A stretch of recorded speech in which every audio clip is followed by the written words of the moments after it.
gudoomiyaha gobolka Daadmareer ee suduwaha wasaaradda deegaanka iyo isbeddelka cimilada ee gobolka iyo taliyaha qaybta biliiska oo kaashanaya ciidanka biliiska ee gobolka ayaa fuliyay howlgal lagu baabiinayo dugsiimo cusub oo sharci darro oo laga sameeyay dhul daaqsimeedka weyn ee loo yaqaano Mareerka kaasoo ah dhul daaqsimeed ay xooluhu ku baxsadaan xilliyada abaaraha.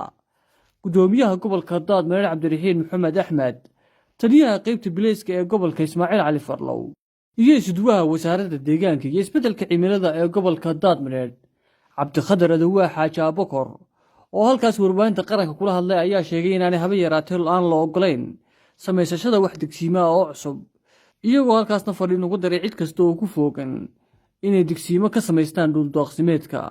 maanta waxaan ku soo baxnay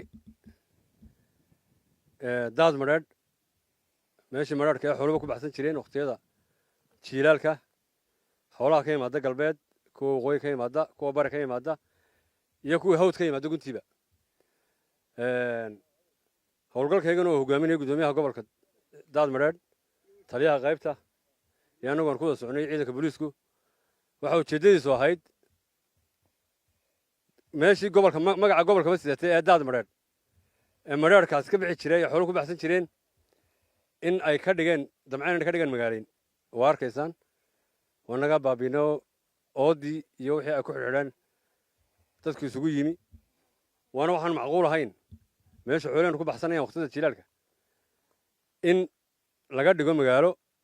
anagu wasaarad ahaan waxaan noo qorshaysnayd inaan haddii ilaahay ka dhigo sanadka dambe xidhno si uu soo noolaado Mareerkaasi oo uu noqdo mid intan imika uu yahay ka kora, maadaama marka roob yar ku daaba xooluhu isugu imanayaan oo la ciifinayo in aanu xidhno 6 bilood ka dhigno sanadkii 2 jeer xidhno ayaa qorshaha nagu jirtay.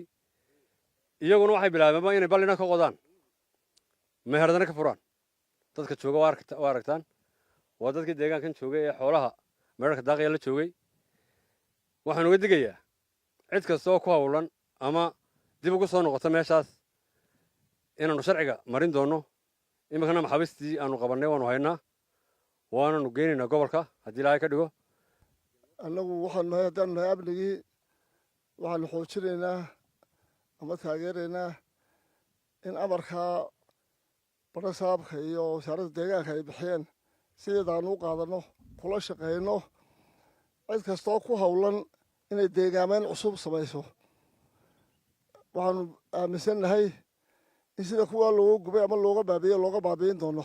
halkan iyadaana sidaanu u xidhnay bay u xidhnaanaysaa. ciddii dhaqdhaqaaq daba ka dabaysan insha allah bismillahi kariim dee wixii aan dhiman waa laga wada war helayaa.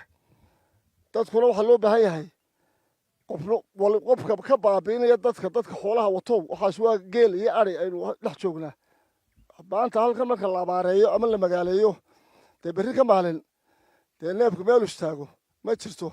waxaanu halkan ugu nimid howlgal meeshan oo ah Daadmareer, meesha gobolka lagu magac daray oo ah dhul daaqsimeed ah oo ah meelaha runtii gobolka xooluhu ugu badan joogaan waqtiyada adag ee abaaraha jiraan. meelaha runtii dhulku xooluhu ku baxsadaan iyadoo ah ayaa runtii si sharci darro ah dad ay u magaaleeyeen ay ballina uga qodeen.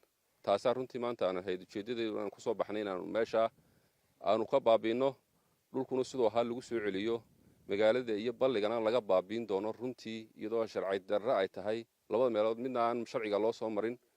runtii waxaan u sheegayaa dadka shacabka ee reer Daadmareer waa deegaan dhul tuulo in nagu filan waynu samaynay oo runtii gobolkeenu dhowr iyo 80 tuulo maraya, tuuloba 10 kilomitir u jirta.